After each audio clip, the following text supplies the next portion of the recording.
സുഹൃത്തുക്കളെ നമസ്കാരം. ഞാൻ കഴിഞ്ഞ വീഡിയോയിൽ 7 വിഷയങ്ങളെക്കുറിച്ചിട്ട് സംസാരിക്കാം എന്ന് പറഞ്ഞിരുന്നു. അതിൻ്റെ തുടക്കമായിട്ട് വിദ്യാഭ്യാസമാണ് ഉദ്ദേശിച്ചിരുന്നത്. ആ വിദ്യാഭ്യാസം 21-ാം നൂറ്റാണ്ടിൽ ലോകത്താകെ തന്നെ എങ്ങനെയാവും, എങ്ങനെ ഒരു ജനാധിപത്യ സ്വതന്ത്ര പരിസരത്ത് കുഞ്ഞുങ്ങൾക്കും അധ്യാപകർക്കും അവരുടെ ജോലി കാര്യക്ഷമമായി നിർവഹിക്കാൻ കഴിയും. അധ്യാപകൻ്റെ ജോലി കുട്ടികളെ പഠിക്കാൻ പരിശീലിപ്പിക്കുക, അല്ലെങ്കിൽ പഠിപ്പിക്കുക, അല്ലെങ്കിൽ പഠിക്കാനായിട്ട് സഹായിക്കുക എന്നുള്ളതും, കുഞ്ഞുങ്ങളുടെ ജോലി കാര്യങ്ങൾ പരമാവധി സ്വാംശീകരിക്കുക, സ്വന്തമായി ആ പഠിക്കാനായിട്ടുള്ള താല്പര്യം ഉണ്ടാക്കി അത് പഠിക്കുക എന്നുള്ളതുമാണ് ഉദ്ദേശിച്ചത്. അങ്ങനെയുള്ള ഒരു ലോകത്തേക്ക് ഈ 2 പേരുമല്ലാത്ത പരമാവധി പുറമേ നിന്നുള്ള ബാഹ്യ സമ്മർദ്ദങ്ങളും ഭീഷണിയും ഉത്തരവുകളും ഒന്നുമില്ലാതെ എങ്ങനെ പരമാവധി അത് സമ്പുഷ്ടമാക്കാം, സമ്പന്നമാക്കാം എന്നതിലേക്ക് ലോകം ഒന്നായിട്ട് കടക്കുമെന്നും, ഇന്ന് അതിനായിട്ടില്ല. ഇന്ന് നാം ഇപ്പോഴും ആ ഫ്യൂഡൽ കൾച്ചറിൻ്റെ അല്ലെങ്കിൽ അധിനിവേശ കൾച്ചറിൻ്റെ ഭാഗമായിട്ട് അതിൻ്റെ തുടർച്ചയായിട്ട് പോവുകയാണെന്നും ആണ് എൻ്റെ അഭിപ്രായം. അതിനു മുമ്പ് ഇപ്പോൾ ഇന്ന് കുറച്ച് ശരിക്കും പറഞ്ഞാൽ ഒരു പ്രതികരണം ആവശ്യമായ ഒരു പ്രസ്താവന നമ്മുടെ വിദ്യാഭ്യാസ വകുപ്പിൻ്റെ തലപ്പത്തിരിക്കുന്ന പലരിൽ നിന്നും ഉണ്ടായതനുസരിച്ച് ഇനി മുതൽ ഓൾ പ്രൊമോഷൻ എന്ന എല്ലാവരെയും അടുത്ത ക്ലാസ്സിലേക്ക് വിജയിപ്പിക്കുക എന്ന പരിപാടി ഒഴിവാക്കി 8-ാം ക്ലാസ്സിലും 9-ാം ക്ലാസ്സിലും കുറച്ച് കുട്ടികളെങ്കിലും തോൽപ്പിക്കുക, അല്ലെങ്കിൽ അവരെ ഫിൽട്ടർ ചെയ്യുക, അവരെ വിവേചനം നടത്തി അവരെ മാറ്റി നിർത്തുക, ഒഴിവാക്കുക എന്ന ഒരു പരിപാടി തുടങ്ങാൻ ഉദ്ദേശിക്കുന്നതായിട്ട് അറിഞ്ഞു. അപ്പോൾ അതിനെതിരെ പ്രതികരിക്കുക എന്നുള്ളത് ഒരു സാമൂഹ്യശാസ്ത്രപരമായ കടമയാണെന്നും, യഥാർത്ഥത്തിൽ കുഞ്ഞുങ്ങളല്ല തോൽക്കുന്നത് എന്നും തോൽക്കുന്നത് സമൂഹമാണെന്നും, ആ കുഞ്ഞുങ്ങളെ ഈ സമൂഹത്തിന് ഉപകാരപ്രദമായ രീതിയിൽ വാർത്തെടുക്കാൻ പറ്റിയ വികാസം നൽകാതിരുന്നതാണ് എന്നും, അതുകൊണ്ട് തന്നെ കുട്ടികളെ ഈ തോൽപ്പിക്കുന്നത് കുഞ്ഞുങ്ങളോട് മാത്രമല്ല സമൂഹത്തോട് തന്നെ ചെയ്യുന്ന ഒരു അപരാധമാണെന്നും, മാത്രമല്ല ആ കുഞ്ഞുങ്ങൾ തന്നെ, തോൽക്കുന്ന കുഞ്ഞുങ്ങൾ തന്നെ യഥാർത്ഥത്തിൽ കുഞ്ഞുങ്ങളല്ല തോൽക്കുന്നത്, അത് ഈ സമൂഹമാണ് തോൽക്കുന്നതെന്നും, അതുകൊണ്ട് തന്നെ ആ കുഞ്ഞുങ്ങളുടെ 8 വർഷം രാവിലെ 10 മുതൽ 5 വരെ ഇവർ പറഞ്ഞതൊക്കെ അനുസരിച്ച് കേട്ട് അവർക്കനുസരിച്ച് ജീവിച്ച് യഥാർത്ഥത്തിൽ കുഞ്ഞുങ്ങൾക്ക് പുറത്തുണ്ടാകുന്ന എല്ലാ സാധ്യതകളും, എല്ലാ ആഘോഷങ്ങളും, എല്ലാ സമയവും പൂർണ്ണമായും നഷ്ടപ്പെടുത്തി ഇവരുടെ മുമ്പിൽ വന്നിട്ട് അതൊന്നായിട്ട് ഇവരുടെ കാൽക്കൽ വെച്ചിട്ട് ഈ കുഞ്ഞുങ്ങളുടെ സമയം കളഞ്ഞതിന് നഷ്ടപരിഹാരമായിട്ട് കുഞ്ഞുങ്ങൾക്ക് തിരിച്ച് ഗവൺമെൻറ് എന്താണ് കൊടുക്കുക എന്ന് ചോദിക്കണം ഈ കുഞ്ഞുങ്ങൾ എന്നാണ് എൻ്റെ അഭിപ്രായം.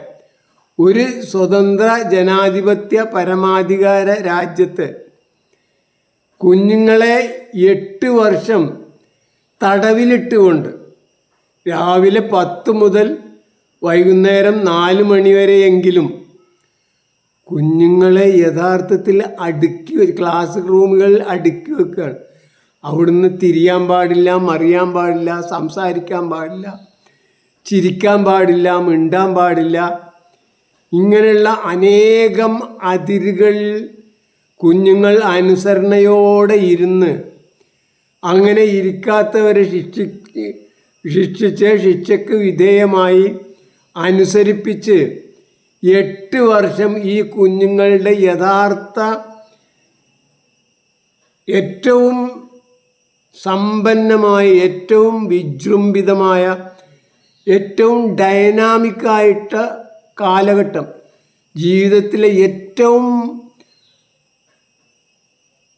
ഡൈനാമിക്കായിട്ടുള്ള ഈ കാലഘട്ടം നശിപ്പിച്ചതിന് ഗവൺമെൻറ്റും അതേപോലെ വിദ്യാഭ്യാസ അധികാരികളും വിദ്യാഭ്യാസ വിദഗ്ധരും ഒക്കെ തന്നെ നഷ്ടപരിഹാരം ഈ കുഞ്ഞുങ്ങൾക്ക് കൊടുക്കണം എന്നാണ് എനിക്ക് പറയാനുള്ളത്.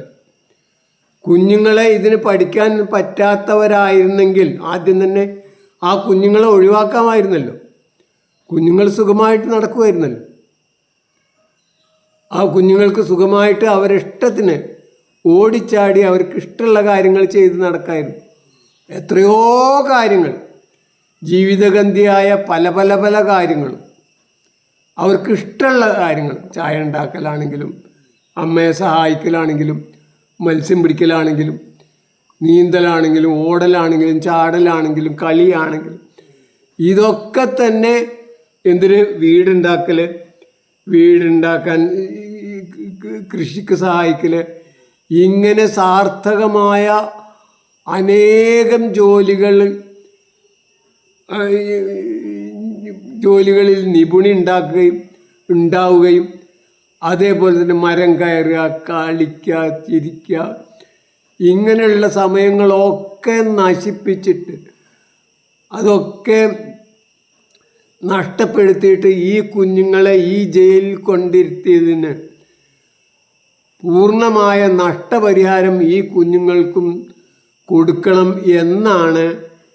അതിന് ഈ കുഞ്ഞുങ്ങൾക്ക് യഥാർത്ഥത്തിൽ നാവില്ലാത്തത് കൊണ്ട്, അവർക്ക് സംസാരിക്കാൻ കഴിയാത്തത് കൊണ്ട്, അവരെ അടക്കി വാണിരിക്കുന്നത് കൊണ്ട് അവർക്ക് വേണ്ടി സംസാരിക്കാൻ വേണ്ടിയിട്ടാണ് ഞാൻ ഈ സമയം ഉപയോഗിക്കുന്നത്. യഥാർത്ഥത്തിൽ എന്താണ് ഈ 9-10 ക്ലാസ്സുകളിൽ കുട്ടികളെ പരാജയപ്പെടുത്തുക അല്ലെങ്കിൽ തോൽപ്പിക്കുക, നിലവാരമില്ലാത്തവരെ തോൽപ്പിക്കുക എന്നതിൻ്റെയൊക്കെ പിന്നിലുള്ള യഥാർത്ഥ അടിത്തറ എന്താണ് എന്ന് നമ്മളൊന്ന് പരിശോധിക്കുന്നത് നല്ലതാണ്. യഥാർത്ഥ അടിത്തറ വിവേചനം എന്നത് തന്നെയാണ്. അതായത് നല്ലത് ചീത്ത, ഉപകാരമുള്ളത് ഉപകാരമില്ലാത്തത്,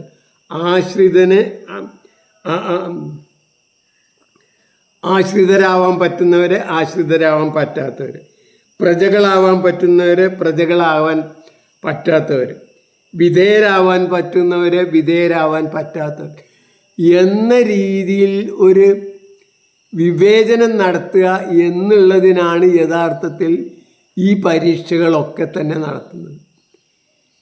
പരീക്ഷകൾ ഓരോ കുഞ്ഞും കാര്യങ്ങൾ ഗ്രഹിക്കുന്നത് ആ കുഞ്ഞിൻ്റെ മാനസികവും സാംസ്കാരികവും കുടുംബപരവും സാമൂഹികവുമായ നിലവാരമനുസരിച്ചാണ്. അത് എല്ലാ കുഞ്ഞുങ്ങളും ഒരേപോലെ ഉണ്ടാവില്ല. പക്ഷെ അതിൽ നിന്നുള്ള കുഞ്ഞുങ്ങളെ വിവേചനം നടത്താനായിട്ട്, വേർതിരിക്കാനായിട്ട്, ചില കുട്ടികളെ അപ്രീഷിയേറ്റ് ചെയ്യാൻ, അതുവഴി അവനെ സ്വന്തമാക്കാൻ, അവനെ ആശ്രിതനാക്കാൻ, അവനെ വിധേയനാക്കാൻ, അവനെ മറ്റുള്ളവനേക്കാളും മിടുക്കനാണെന്ന് സ്വയം ബോധ്യപ്പെടുത്താൻ വേണ്ടിയിട്ടാണ് യഥാർത്ഥത്തിൽ ഈ പരീക്ഷകളൊക്കെ വെള്ളക്കാരൻ നമ്മുടെ യജമാനന്മാർ വെച്ചത്. അതിലവർ വിജയിക്കുകയും ചെയ്തു. അതുവഴി എന്തുണ്ടായി? ഈ സ്കൂളിൽ പഠിച്ച് അവന് നിയമനം കൊടുത്ത് അവൻ പോലീസുകാരനായിട്ടും ശിപ്പായി ആയിട്ടും ക്ലർക്കായിട്ടും ഇരുന്ന ഇവനെ കൊണ്ട് തന്നെ അവൻ്റെ സമൂഹത്തെ, അവൻ്റെ കുടുംബത്തെ പോലും അവൻ്റെ സംസ്കാരത്തെയും ആകെ തള്ളിപ്പറയാനും അവരെ എന്തിന് ഈ ഔദ്യോഗിക ഉപകരണങ്ങൾ ഉപയോഗിച്ച് പീഡിപ്പിക്കാനും വരെ യാതൊരു പ്രയാസവും ഇല്ലാതാക്കാൻ വേണ്ടിയിട്ട് സ്വന്തം പക്ഷത്തേക്ക് വരുത്താനാണ് യഥാർത്ഥത്തിൽ വെള്ളക്കാരൻ ഈ പരീക്ഷകൾ വച്ചത്.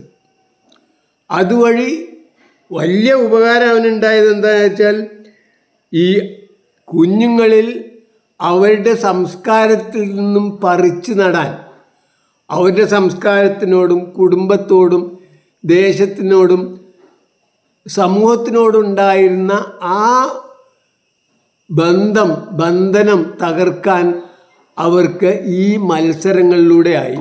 മത്സരങ്ങളുടെ പ്രത്യേകത എന്താണെന്ന് വെച്ചാൽ എവിടെ മത്സരങ്ങളുണ്ടോ അവിടെയൊക്കെ ആസുരഭാവങ്ങൾ, അസൂയ, കുനുട്ട്, വിദ്വേഷം, പക, കള്ളത്തരങ്ങൾ,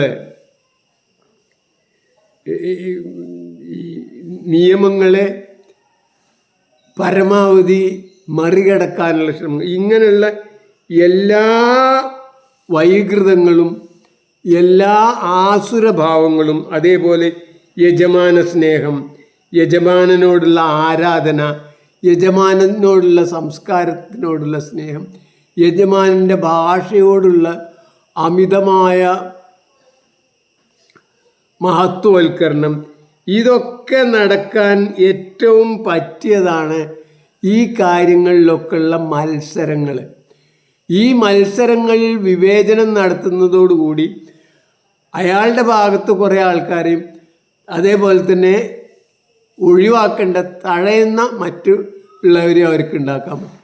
യഥാർത്ഥത്തിൽ അത് ഈ മത്സരമാണ് യഥാർത്ഥത്തിൽ സ്കൂളുകളിൽ വിദ്യാലയങ്ങളിൽ ഉണ്ടായ മത്സരങ്ങളാണ് യഥാർത്ഥത്തിൽ നമ്മൾ ഇന്നും വെള്ളക്കാരൻ്റെ മാനസിക അടിമകളായി, മസ്തിഷ്ക പ്രാക്ഷാളനം നടത്തപ്പെട്ട അടിമകളായി ഇന്നും വാഴാൻ. വെള്ളക്കാരൻ പോയിട്ട് 75 കൊല്ലമായെങ്കിൽ പോലും അതിൻ്റെ സ്വഭാവത്തിലോ അതിൻ്റെ യജമാന ഭക്തിയിലോ സംസ്കാര ഭക്തിയിലോ യാതൊരു കുറവുമില്ല, ഭാഷാഭക്തിയിലോ യാതൊരു കുറവുമില്ലാതെ നിലനിർത്താനുണ്ടായ ഏറ്റവും പ്രധാന ആയുധം അല്ലെങ്കിൽ ഉപകരണം ഈ പരീക്ഷകൾ തന്നെയായിരുന്നു. പരീക്ഷകൾ വഴി വിവേചനം നടത്താനും അതുവഴി കുഞ്ഞുങ്ങൾക്കും യജമാനന്മാർക്കും യജമാനന്മാരോട് അല്ലെങ്കിൽ ഈ മാർക്ക് നൽകിയവരോട് വിധേയത്വവും അവരോട് അവരെ ഒരു അനുകരണശീലവും ഒക്കെ വളർത്താൻ കഴിഞ്ഞു എന്നർത്ഥം. ഇന്നും ആ കാര്യം നമ്മളെ പാവപ്പെട്ട ഈ മസ്തിഷ്ക പ്രാക്ഷാളനം നടത്തപ്പെട്ട രാഷ്ട്രീയക്കാർക്കും എന്തിന് കമ്മ്യൂണിസ്റ്റുകാർക്ക് പോലും അത് മനസ്സിലായിട്ടില്ല. അതുകൊണ്ടാണ് അവർ ഈ കമ്മ്യൂണിസ്റ്റ് ഭരണത്തിൽ തന്നെ ഈ കാര്യം വളരെ രണ്ടാമത് തിരിച്ചു കൊണ്ടുവരാൻ ശ്രമിക്കുന്നത്. അപ്പോൾ ഈ മറ്റ് രാഷ്ട്രീയ പാർട്ടികളുടെ കാര്യം ഞാൻ പറയുന്നില്ല. മുസ്ലിം ലീഗും ജനസംഘവും BJPയും സോഷ്യലിസ്റ്റുകളും കോൺഗ്രസ്സുകളും ഒക്കെ തന്നെ ഈ ബ്രിട്ടീഷുകാരുടെ വിദ്യാഭ്യാസം വഴിയുള്ള മസ്തിഷ്ക പ്രാക്ഷാളനത്തിൽ അഭിരമിച്ചുകൊണ്ടേയിരിക്കുകയാണ് ഇന്ന്. അത് മാറാത്തിടത്തോളം കാലം യഥാർത്ഥത്തിൽ നമ്മൾ ഇന്ന് ഒരു കോളനി രാജ്യമല്ലല്ലോ. ആ കോളനി രാജ്യത്തെ യജമാനന്മാർ എന്തിനാണോ വിദ്യാഭ്യാസം നൽകിയിരുന്നത് ആ കാര്യത്തിനാണോ നമ്മൾ വിദ്യാഭ്യാസം നൽകുന്നത്? അല്ലല്ലോ. നമ്മളെ ഓരോ കുഞ്ഞും അവൻ്റെ ഇന്നേറ്റായിട്ടുള്ള അന്തർലീനമായ അവൻ്റെ ശേഷികളെ പരമാവധി സമൂഹത്തിന് ഉപകാരപ്രദമാവുന്ന രീതിയിൽ വളർത്താനും വികസിക്കാനും പരിപോഷിപ്പിക്കാനുമാണ് യഥാർത്ഥത്തിൽ ഒരു ജനാധിപത്യ രാജ്യത്തെ വിദ്യാഭ്യാസം കൊണ്ട് ഉദ്ദേശിക്കുന്നത്. പക്ഷേ നമ്മൾ ഇന്നേ വരെ അങ്ങനെ ഗൗരവമായിട്ട് നമ്മളെ പാർലമെൻറ്റിൽ പോലും എന്തിനാണ് ഒരു ജനാധിപത്യ സമൂഹത്തിൽ വിദ്യാഭ്യാസം വേണ്ടത് എന്നത് ഇന്നും നമ്മൾ ഗൗരവമായി ചിന്തിക്കുകയോ പര്യാലോചിക്കുകയോ എന്തിന് ഒരു ബില്ലായിട്ട് അവതരിപ്പിക്കുകയോ പോലും ചെയ്തിട്ടില്ല. നമ്മൾ പഴയ യജമാന്മാരുടെ ആ വിദ്യാഭ്യാസം തുടരുക, അതിൻ്റെ എല്ലാ ഉപകരണവും കൂടുതൽ പരിപോഷിപ്പിക്കുക, കൂടുതൽ നന്നാക്കുക, കൂടുതൽ നല്ല ബെഞ്ചില്ലെങ്കിൽ ബെഞ്ച് കൊടുക്കുക, ബോർഡില്ലെങ്കിൽ ബോർഡ് കൊടുക്കുക, പിന്നെ എന്തിന് AC-യും പിന്നെ ഇൻ്റർനെറ്റ് സൗകര്യങ്ങൾ വരെ കൊടുക്കുന്ന രീതിയിലേക്ക് മാറുക എന്നല്ലാതെ ഇതിൻ്റെ ലക്ഷ്യം മാറ്റാനോ അല്ലെങ്കിൽ യഥാർത്ഥത്തിൽ വിദ്യാഭ്യാസം എന്നത് വെള്ളക്കാരനെ സംബന്ധിച്ചിടത്തോളം അസ്വാതന്ത്ര്യത്തിൻ്റെ ഒരു വിതരണമായിരുന്നു. അസ്വാതന്ത്ര്യത്തിൻ്റെ വിതരണം നടത്താൻ, അതായത് മേലുള്ള സെക്രട്ടറി അല്ലെങ്കിൽ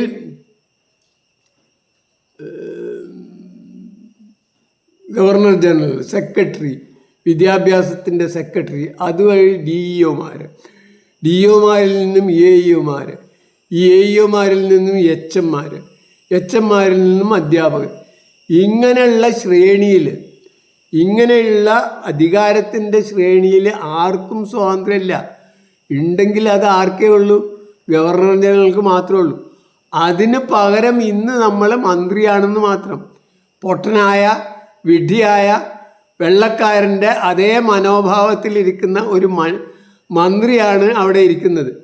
അതുകൊണ്ട് അവൻ അത് തുടരുകയാണ്. അവൻ്റെ അധികാരം, അവന് ഈ അധികാരങ്ങളൊക്കെ കിട്ടിയാലോ എന്ന് വിചാരിച്ചിട്ട് അഭിരമിച്ച് അത് ഉപയോഗിച്ചിട്ട് മറ്റുള്ളവരെ കീഴിലാക്കി അവരെ കൊണ്ട് കാര്യങ്ങൾ നടത്തിപ്പിക്കുന്ന പൊട്ടന്മാരാണ് യഥാർത്ഥത്തിൽ ഇന്ത്യയിലെ രാഷ്ട്രീയക്കാരെല്ലാവരും, വിദ്യാഭ്യാസത്തിൻ്റെ കാര്യത്തിലെങ്കിലും എന്ന് പറയാതിരിക്കാൻ നിവൃത്തിയില്ല. എന്തായാലും എന്താണ് ഒരു പരമാധികാര ജനാധിപത്യ രാജ്യത്തെ പൗരൻ്റെ വിദ്യാഭ്യാസം കൊണ്ട് ഉദ്ദേശിക്കുന്നത്? യാതൊരു സംശയവും വിചാരിക്കണ്ട. ഇന്നേ വരെയുള്ള നമ്മളെ മനഃശാസ്ത്ര പഠനങ്ങൾ, അതേപോലെ ശിശു വികസന പഠനങ്ങൾ ഒക്കെ മനസ്സിലാക്കിയിടത്തോളം ഓരോ കുഞ്ഞിൻ്റെയും കഴിവുകൾ പരമാവധി വികസിപ്പിക്കുക എന്നുള്ളതേ ഉള്ളൂ. അതല്ലാതെ എല്ലാ കുഞ്ഞുങ്ങളെയും എല്ലാം ഒരേപോലെ മാർക്കാക്കുക എന്നുള്ളത് നടക്കില്ല. കാരണം പല കുഞ്ഞുങ്ങളും ഫസ്റ്റ് ജനറേഷൻ ലിറ്ററേറ്റ്സ് ആവും. അതായത് ആദ്യമായി എഴുത്തിൻ്റെയും വായനയുടെയും ലോകത്തേക്ക് ആദ്യമായി വരുന്ന തലമുറയായിരിക്കാം, രണ്ടാം തലമുറയായിരിക്കാം. അതേപോലെ ഈ ഭാഷയുടെ സൗന്ദര്യം, ഭാഷയുടെ സാഹിത്യം എന്നതൊക്കെ അന്യമായ ഒരു സമൂഹത്തിൽ നിന്ന്, ഒരു കുടുംബത്തിൽ നിന്ന് വരുന്ന കുട്ടികൾക്ക് ഒരിക്കലും ആ രീതിയിൽ മറ്റുള്ള കുട്ടികളെപ്പോലെ എത്താൻ കഴിയില്ല. അതുള്ള ഒരു കുടുംബത്തിൽ നിന്ന് വരുന്ന കുട്ടിയെപ്പോലെ ആക്കാം.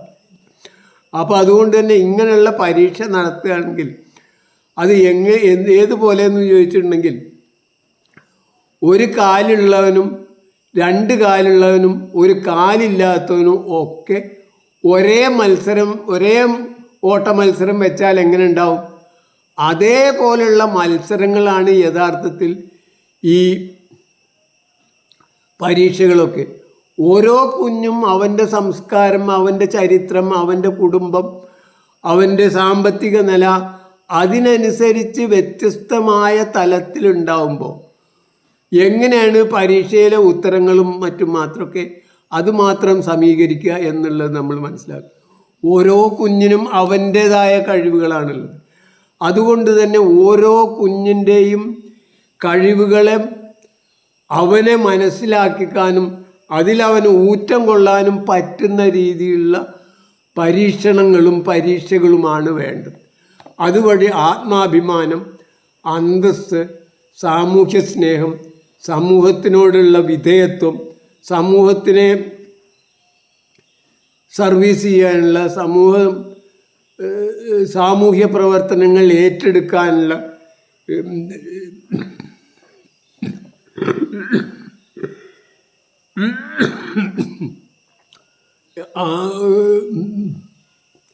ആത്മവിശ്വാസവും അതിനുള്ള സന്നദ്ധതയും, ഇതൊക്കെയാണ് യഥാർത്ഥത്തിൽ വിദ്യാഭ്യാസം കൊണ്ട് ഉണ്ടാവേണ്ടത്. അതായത് അന്തർലീനമായ ശേഷികളെ സമൂഹത്തിന് ഉപകാരപ്രദമാകുന്ന രീതിയിൽ ഭാവിയിൽ ഉപകാരപ്രദമാകുന്ന സന്നദ്ധതയും ആത്മാർത്ഥതയുമുള്ള പ്രവർത്തകനാക്കുക എന്നുള്ളതാണ് യഥാർത്ഥത്തിൽ വിദ്യാഭ്യാസം കൊണ്ട് നാം ഉദ്ദേശിക്കുന്നത്. അതല്ലാതെ കുറേ പരീക്ഷണങ്ങൾ, കുറേ മത്സരങ്ങൾ വെച്ചിട്ട് ആ മത്സരങ്ങളിൽ തോറ്റവരൊക്കെ ഒഴിവാക്കുക എന്നുള്ളത് തികച്ചും വെള്ളക്കാരൻ്റെ അധിനിവേശ സംസ്കാരത്തിൻ്റെ ഭാഗമാണ്. നിങ്ങളൊക്കെ തന്നെ വെള്ളക്കാരൻ്റെ അധിനിവേശത്തിൻ്റെ ആ പ്രേതം പേറി നടക്കുന്ന ജനാധിപത്യത്തിൻ്റെ അടിത്തറ പോലും മനസ്സിലാക്കാത്ത വങ്കന്മാരാണ് എന്ന് പറയാതിരിക്കാൻ നിർവാഹമില്ല. എന്തായാലും ഈ യഥാർത്ഥത്തിൽ ഓരോ കുഞ്ഞും പഠിക്കുന്നതും പഠന നിലവാരത്തിലെത്തുന്നതും ആ കുഞ്ഞിൻ്റെ കഴിവില്ലായ്മ കൊണ്ടല്ല, അതിനനുസരിച്ച രീതിയിൽ കൊടുക്കാൻ നമ്മളെ സമൂഹം തയ്യാറായിട്ടില്ല എന്നുള്ളത് കൊണ്ടാണ്. അതിന് കുഞ്ഞുങ്ങളല്ല കുറ്റക്കാർ, അധ്യാപകരും രക്ഷിതാക്കളും സമൂഹവും വകുപ്പും ആണ് അതിന് കുറ്റക്കാർ. അതിന് കുഞ്ഞുങ്ങളെ കുറ്റം പറഞ്ഞിട്ട് കാര്യമില്ല. എത്രയോ തെളിവുകൾ നിങ്ങൾക്ക് കാണാൻ കഴിയും. ഇപ്പോൾ ഞാൻ തന്നെ മലപ്പുറത്ത് DD ആയിരിക്കുന്ന കാലത്ത് തോറ്റ കുട്ടികളെ തോൽക്കാനുള്ള കാരണം കുട്ടികളല്ല,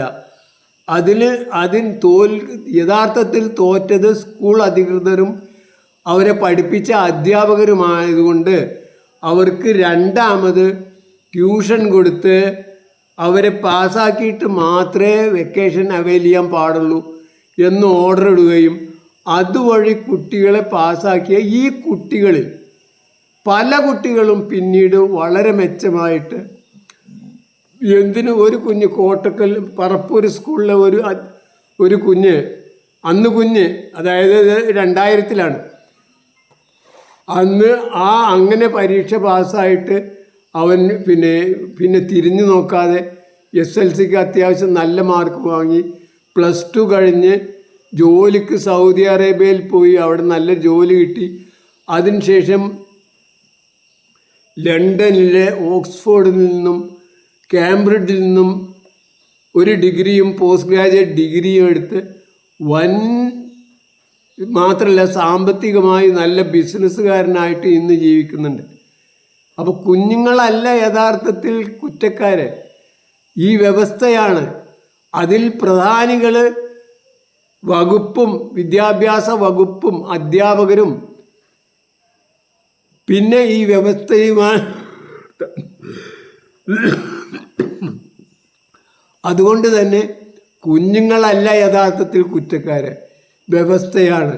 അതുകൊണ്ട് ഓരോ കുഞ്ഞിൻ്റെയും കഴിവുകൾ പരമാവധി സമ്മർദ്ദങ്ങളില്ലാതെ കാര്യങ്ങൾ മനസ്സിലാക്കാൻ പറ്റുന്ന സാഹചര്യങ്ങൾ, ഭയമോ ബാഹ്യ സമ്മർദ്ദങ്ങളോ ഇല്ലാതെ സ്കൂളിലെ കാര്യങ്ങൾ ശാസ്ത്രത്തോടും മറ്റുള്ള എല്ലാ കാര്യങ്ങളോടും ഗണിതത്തോടും ഒക്കെ താല്പര്യം ജനിപ്പിക്കുന്ന രീതിയിലുള്ള പ്രവർത്തനങ്ങൾ, പഠന പ്രവർത്തനങ്ങൾ നൽകുന്നില്ല എന്നത് കുഞ്ഞുങ്ങളുടെ കുറ്റമല്ല. ബാഹ്യമായ സമ്മർദ്ദത്തോടു കൂടിയാണെങ്കിൽ ആ കുഞ്ഞുങ്ങൾ ഒരു പരിധി വരെയൊക്കെ പഠിച്ചൊന്നും പഠിച്ചില്ല എന്നൊക്കെ വരും. പക്ഷെ അതല്ല നമുക്ക് വേണ്ടത്. ആ 145 കോടിയോളം ജനങ്ങളുള്ള ഇന്ത്യയിൽ യഥാർത്ഥത്തിൽ മനുഷ്യൻ്റെ മസ്തിഷ്കത്തെ യഥാർത്ഥത്തിൽ ചെറുപ്പത്തിൽ തന്നെ പരിപോഷിപ്പിക്കുകയും പരിശീലിപ്പിക്കുകയും ചെയ്താൽ ഏറ്റവും നല്ല ബുദ്ധിശക്തിയുള്ള കുഞ്ഞുങ്ങളാവുകയും പുതിയതായ പല കാര്യങ്ങളും അവൻ്റെ സമൂഹത്തിൽ അവന് തന്നെ സ്വയം കണ്ടെത്താനും അതുവഴി ലോകത്തിനാകെ മാതൃകയാവാനും ലോകത്തിനാകെ സേവിക്കാനും അവസരമുണ്ടാവുന്ന ഒരു രാജ്യമാണ് ഇന്ത്യ രാജ്യം. അങ്ങനെയുള്ള രാജ്യത്താണ് ഈ കുഞ്ഞുങ്ങളെ കുറേ വേണ്ടാത്ത കാര്യങ്ങൾ കാണാതെ പഠിപ്പിച്ചിട്ട് തോൽക്കുകയും ജയിക്കുകയും അതുവഴി കുറേ എണ്ണത്തിന് തഴയാം എന്ന് വിചാരിക്കുന്ന മണ്ടന്മാരെ ഇന്നും 75 കൊല്ലം കഴിഞ്ഞിട്ടും ഇന്നും നമ്മളെ ഭരിക്കുന്നതും അതേപോലെ തന്നെ വകുപ്പിൻ്റെ തലപ്പത്ത് ഇരിക്കുന്നവരും എന്ന് പറയാതിരിക്കാൻ നിർവാഹമില്ല. എന്തായാലും എനിക്ക് പറയാനുള്ളത്, ഈ തോൽപ്പിക്കുന്ന കുട്ടികളുടെ 8 കൊല്ലത്തെ അവരുടെ ജീവിതം പാഴാക്കിയതിന്, അവരുടെ സമയം നഷ്ടപ്പെടുത്തിയതിന്, അവരുടെ ജീവിതത്തിലെ ഏറ്റവും ഡൈനാമിക്കായ ഏറ്റവും ഊർജ്ജസ്വലമായ കാലഘട്ടം നശിപ്പിച്ചതിന് നഷ്ടപരിഹാരം ഈ ഗവൺമെൻറ്റും ഈ വിദ്യാഭ്യാസ മന്ത്രിയും നേതൃത്വം നൽകി കൊടുക്കണം എന്നാണ് എനിക്ക് പറയാനുള്ളത്. നിങ്ങൾക്ക് ഈ കുഞ്ഞുങ്ങളോട് വല്ല സ്നേഹമുണ്ടെങ്കിൽ. എന്തായാലും ഇത് പറയാതിരിക്കാൻ നിർവാഹമില്ല. ഞാൻ ഇതല്ല ഉദ്ദേശിച്ചിരുന്നത്.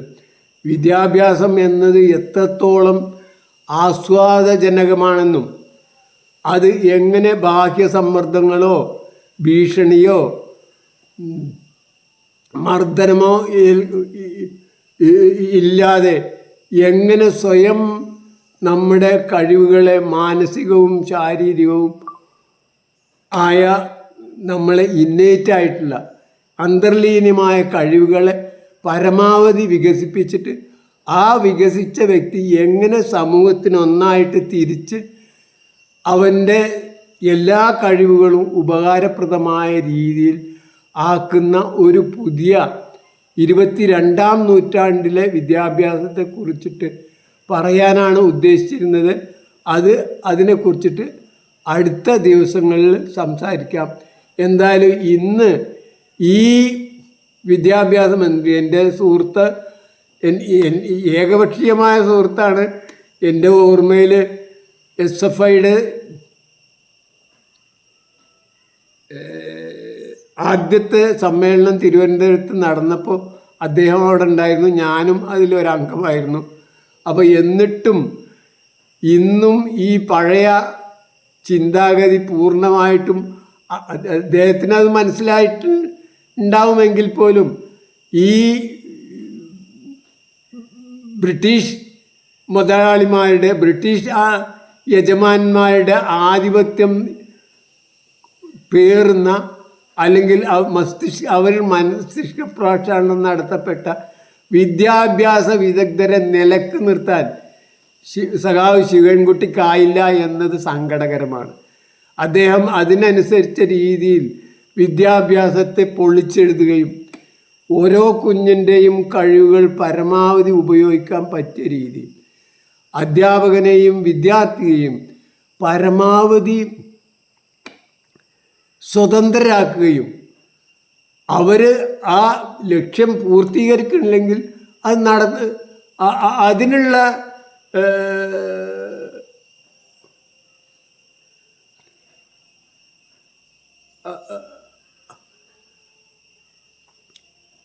വ്യവസ്ഥകൾ കൊണ്ടുവരികയുമായിരുന്നു ചെയ്യേണ്ടിയിരുന്നു. അങ്ങനെയുള്ള ചെറിയ ഒരു മാറ്റമെങ്കിലും ഇല്ലാതെ പഴയ ആ വെള്ളക്കാരൻ്റെ അതേ സാധനം അതേപടി കൂടുതൽ മെച്ചപ്പെടുത്താനും കൂടുതൽ കാശ് ചിലവാക്കിയിട്ട് കൂടുതൽ അതിൻ്റെ വെള്ള പൂശാനും അതിൻ്റെ ബാഹ്യമായ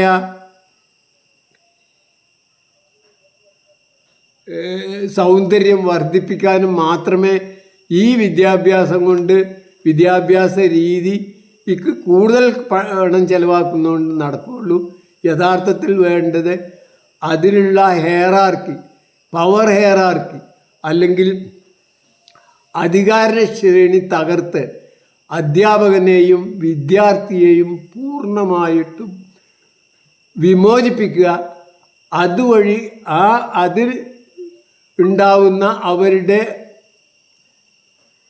ലാഭം ആ കുഞ്ഞുങ്ങളുടെ വികാസത്തിന് ഉപയോഗിക്കുന്ന രീതിയിൽ പരിവർത്തനം ചെയ്യാൻ പറ്റുന്ന ഒരു വ്യവസ്ഥ ഉണ്ടാക്കി ഒരു ജനാധിപത്യ വിദ്യാഭ്യാസ രീതി, അതായത് പരമാധികാര സമൂഹത്തിലെ ഒരു ജനാധിപത്യ വിദ്യാഭ്യാസ രീതി ഇനിയെങ്കിലും കൊണ്ടുവരുന്നതിനെക്കുറിച്ച് ആലോചിക്കാനെങ്കിലും ഇവന്മാർക്ക് കഴിയണം എന്നാണ് എനിക്ക് പറയാനുള്ളത്.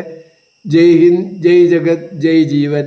എന്തായാലും കൂടുതലൊന്നും പറയാനില്ല.